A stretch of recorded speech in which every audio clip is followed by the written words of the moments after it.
नमस्कार। आज मैं जिस रचना की बात कर रही हूँ उसका नाम है कलम का सिपाही और इसके लेखक हैं अमृत राय। कलम का सिपाही में मुंशी प्रेमचंद की जीवन यात्रा है, उनकी रचना दृष्टि पर बात है और सामाजिक अवदान का इसमें जिक्र किया गया है। क्यों है कलम का सिपाही हिंदी जीवनी साहित्य की सर्वश्रेष्ठ कृति?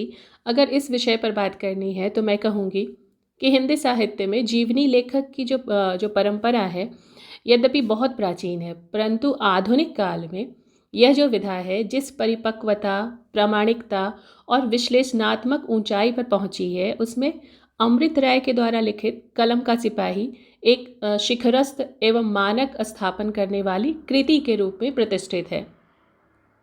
यह कृति केवल मुंशी प्रेमचंद की जीवनी नहीं, बल्कि हिंदी नवजागरण, भारतीय समाज, औपनिवेशिक सांस्कृतिक तनाव, स्वतंत्रता आंदोलन, किसान और श्रमिक वर्ग के संघर्ष और साहित्य के सामाजिक राजनीतिक दायित्व की एक विराट गाथा है, जो प्रेमचंद के जीवन के माध्यम से उभरती है। समाज के द्वारा व्यापक रूप में स्वीकृत यह पुस्तक मुंशी प्रेमचंद की पहली और सर्वाधिक संपूर्ण जीवनी मानी जाती है।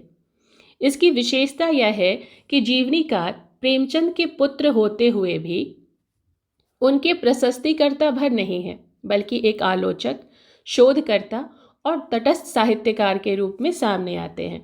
यह निष्पक्षता और गहरी अनुसंधान परक वृत्ति ही इस कृति को अमर और विश्वसनीय बनाती है। जीवनी लेखन की दृष्टि से यह कृति न केवल प्रेमचंद की रचनाओं के विकास क्रम को उजागर करती है, बल्कि उन परिस्थितियों को भी सामने लाती है जिनसे जूझकर एक शिक्षक, लेखक, संपादक और समाज चिंतक के रूप में प्रेमचंद की पहचान निर्मित होती है।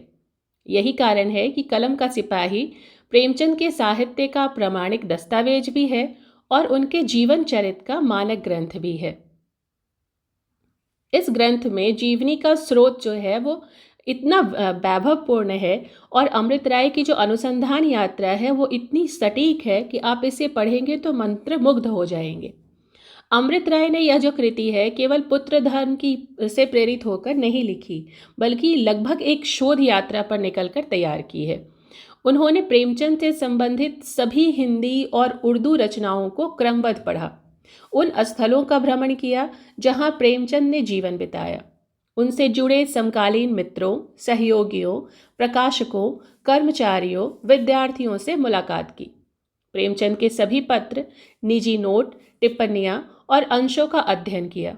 उनके जीवन काल की राजनीतिक, सामाजिक पृष्ठभूमि, जो 1920 से 1936 तक का समय काल है, उसका गहन विश्लेषण किया।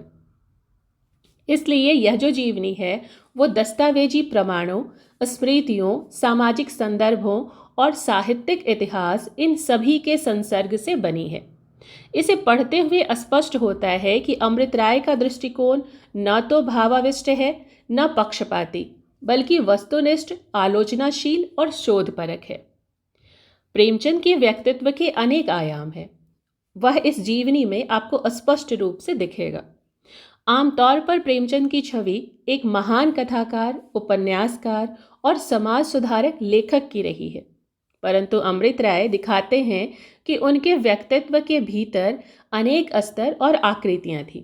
वह एक विवेकशील और संघर्षशील मनुष्य थे, जो गरीबी, पारिवारिक जिम्मेदारियां, नौकरी की कठिनाइयां, सामाजिक दबाव, इन सबसे लड़ते हुए भी सकारात्मक रहे, श्रमशील रहे और आत्मबल का मार्ग उन्होंने नहीं छोड़ा। प्रेमचंद एक संवेदनशील पति थे और पिता थे। कर्ज, बीमारी, नौकरी, इन सब के बावजूद वे बच्चों की पढ़ाई, पत्नी शिवरानी देवी के हित चिंतन और परिवार की सुरक्षा को हमेशा प्राथमिकता देते रहे। जीवनी में उनके घरेलू जीवन के अनेक मार्मिक प्रसंग हैं जो उन्हें एक आम भारतीय पुरुष की तरह सजीव बनाते हैं। एक साहसी स्वतंत्र पत्रकार और संपादक के रूप में भी प्रेमचंद को इस किताब में देखा गया है। हंस, जागरण और मर्यादा जैसे पत्रों का संपादन करते समय प्रेमचंद अंग्रेजी शासन, सामंती अत्याचार, धार्मिक पाखंड और पूंजीवादी शोषण के विरुद्ध निर्भीकता से लिखते रहे। एक लोकतांत्रिक, प्रगतिशील और मानवीय विचारक के रूप में प्रेमचंद न तो कट्टर राष्ट्रवादी थे, न कट्टर समाजवादी। वे भारतीय समाज की जड़ों को समझने वाले यथार्थवादी चिंतक थे। उनका मानना था कि साहित्यकार सत्ता का गुलाम नहीं, समाज का सिपाही है। एक शिक्षक और बच्चों के मित्र के रूप में भी प्रेमचंद इस पुस्तक में आपको दिखेंगे। उनका अध्यापन केवल पठन पाठन तक सीमित नहीं था। वे बच्चों में नैतिकता, संवेदना और श्रमशीलता का विकास चाहते थे। इस तरह से प्रेमचंद का यह बहुपरतीय व्यक्तित्व कलम का सिपाही को अत्यंत मानवीय, भावनात्मक और जीवंत बनाता है। संघर्षों की यात्रा भी आप इस पुस्तक में देखेंगे। गरीबी से गोदान तक जो बाल्यकाल और युवावस्था का दौर था, अमृत राय इसमें दिखाते हैं कि प्रेमचंद का बचपन किसी भी दृष्टि से सहज नहीं था। 7 से 8 वर्ष की आयु में माँ का देहांत हुआ।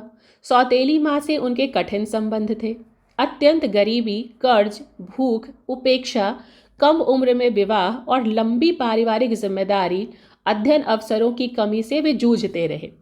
यह सभी परिस्थितियां प्रेमचंद के भीतर उस सामाजिक सहानुभूति का स्रोत बनी जिसने उन्हें किसान श्रमिक जीवन की पीड़ा को महसूस करने और लिखने की दृष्टि दी।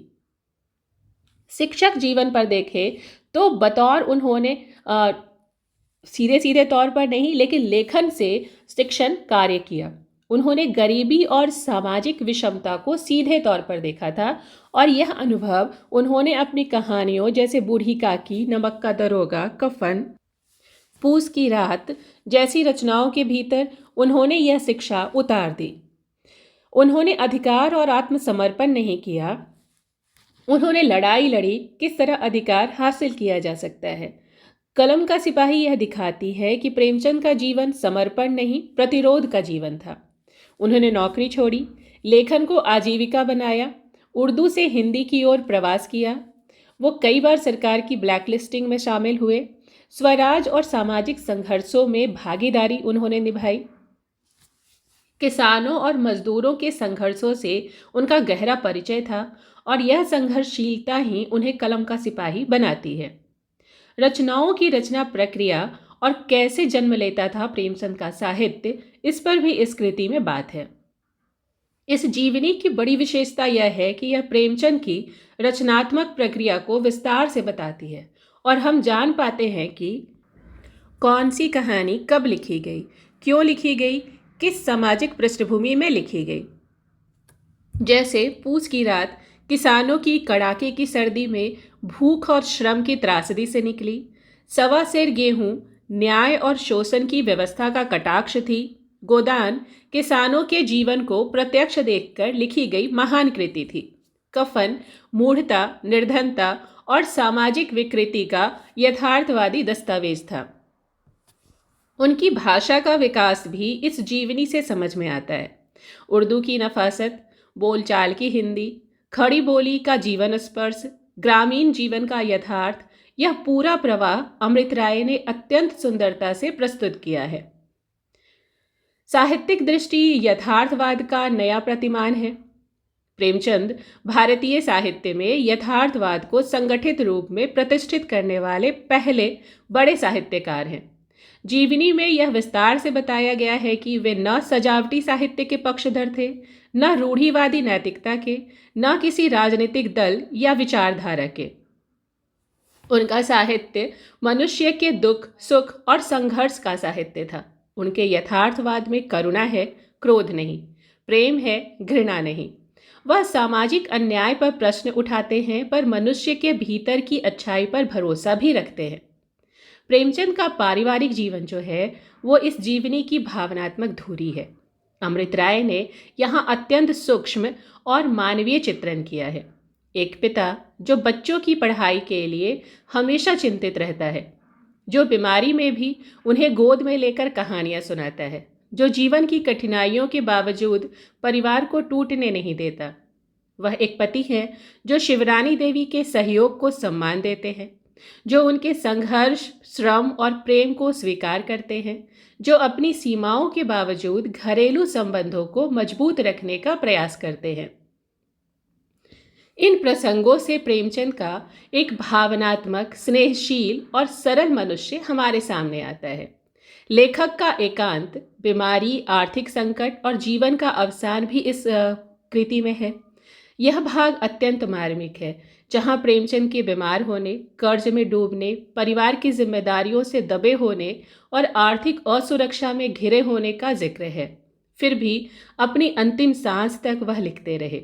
उनकी मृत्यु केवल एक साहित्यकार की मृत्यु नहीं, एक विचारधारा, एक मनुष्य, एक सिपाही का अंत थी, जिसने कलम का सिपाही बनकर दिखाया और जिसने कलम को अपने जीवन की अंतिम शक्ति तक चलाया।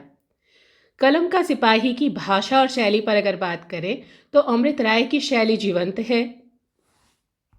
यह तथ्यपरक है, संवेदनशील है, साहित्यिक है, संवादोन्मुख है और अत्यंत प्रभावी है।